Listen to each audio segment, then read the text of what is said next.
কোন রাজনৈতিক হত্যাকাণ্ড সংঘটিত না হয়, সেই দাবিতে আজকে আমরা এখানে দাঁড়িয়েছি। সংগ্রামী নেতৃবৃন্দ, আমরা দেখেছি 5 আগস্টের পূর্বে একটি সার্বজনীন ব্যানার ছিল বৈষম্য বিরোধী ছাত্র আন্দোলন, কিন্তু 5 আগস্টের পরবর্তী সময়ে তারা সার্বজনীন যে আগ্রহ, সার্বজনীন যে আকাঙ্ক্ষা, তার বাইরে থেকে যখনই ব্যক্তি স্বার্থকে প্রাধান্য দিতে গিয়েছে, তখনই এই ব্যানারটি কলঙ্কিত হয়েছে, কলুষিত হয়েছে। তারা মুখে মুখে নতুন বাংলাদেশের কথা বললে মনে মনে জাতিবাদকে লালন করেছে। বিগত 15 বছর আমরা যেটি দেখেছি, একটি মেশিন ছিল, সেই মেশিনের ভিতরে মানবতা বিরোধী মুক্তিযোদ্ধারা ঢুকলে, মানবতা বিরোধী এবং যুদ্ধ অপরাধীরা ঢুকলে মুক্তিযোদ্ধা হয়ে বেরোতো। ঠিক এমনই একটি মেশিন তৈরি হয়েছে 5 আগস্টের পরবর্তী সময়ে, যেখানে ফ্যাসিস্ট আওয়ামী লীগ সন্ত্রাসীরা বাংলাদেশ ব্যাপী একটি সমন্বয় নামক শব্দ হয়ে বেরোচ্ছে। আমরা সেটি তীব্র নিন্দা ও প্রতিবাদ জানাই। আমরা আপনাদের সামনে মিডিয়ার মাধ্যমে বলতে চাই, আপনারা মুখে মুখে যা বলবেন মনে মনে তাই ধারণ করবেন। আপনারা মুখে মুখে সাম্যের কথা বলেন, আপনারা মনে মনে সাম্রাজ্যবাদ প্রতিষ্ঠা করতে যান। এই বাংলাদেশে 5 আগস্টের পরে পেশি শক্তির রাজনীতি শুরু করেছিলেন আপনারা।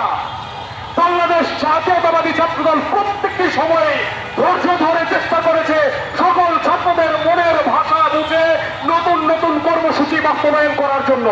ঠিক একই সময়ে আপনারা মমকৃষি করেছিলেন ছাত্রদলের বিরুদ্ধে।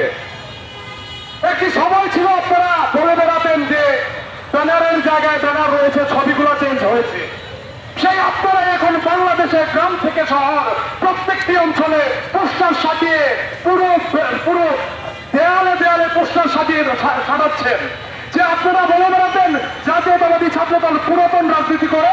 আপনারা সেই পুরাতন রাজনীতিবিদদের, পুরাতন সন্ত্রাসদের শেল্টার দিচ্ছেন। আপনাদের এই শেল্টার দেওয়াকে আমরা তীব্র ঘৃণা ভরে প্রত্যাখ্যান করছি। আমরা দেশহীন ভাষায় বলে দিতে চাই, এই বাংলাদেশে আর কোন লাশের রাজনীতি না হোক।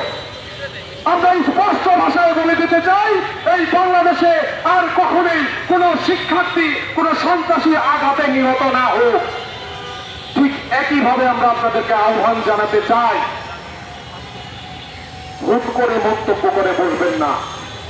আপনারা প্রথমে মন্তব্য করেছিলেন জাতীয়তাবাদী ছাত্রদল বৈষম্য বিরোধী ছাত্র আন্দোলনকে প্রেম দিচ্ছে, কিন্তু পরবর্তী সংবাদ সম্মেলনে যখন আমরা স্পষ্টভাবে প্রমাণ করলাম বৈষম্য বিরোধী ছাত্র আন্দোলনের নেতারাই এই হত্যাকাণ্ডের সাথে সরাসরি জড়িত, তখন আপনারা আপনাদের বয়ান পাল্টালেন। আপনারা বললেন একটি ব্যতিক্রম হত্যাকাণ্ডকে ছাত্রদল রাজনৈতিক রূপ দিচ্ছে।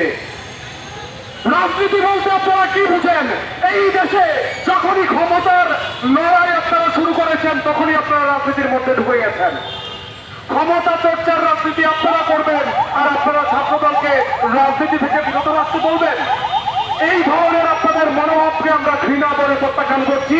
ঠিক একইভাবে এই ইন্টারিম সরকারকে আমরা আহ্বান জানাতে চাই, যদি এই রাষ্ট্রের আইন শৃঙ্খলা রক্ষা করতে আপনারা না পারেন, তাহলে দ্রুত নির্বাচন দিয়ে আপনারা জনগণের ম্যান্ডেট ফিরিয়ে দিন। এই বাংলাদেশের মানুষ এমন কোন সরকারকে ক্ষমতায় দেখতে চায় না যারা আইন শৃঙ্খলা রক্ষা সঠিকভাবে করতে পারে না। আপনাদের সবাইকে আজকের এই মানববন্ধনে উপস্থিত হওয়ার জন্য ধন্যবাদ জ্ঞাপন করে আমার বক্তব্য শেষ করছি। বাংলাদেশ জিন্দাবাদ।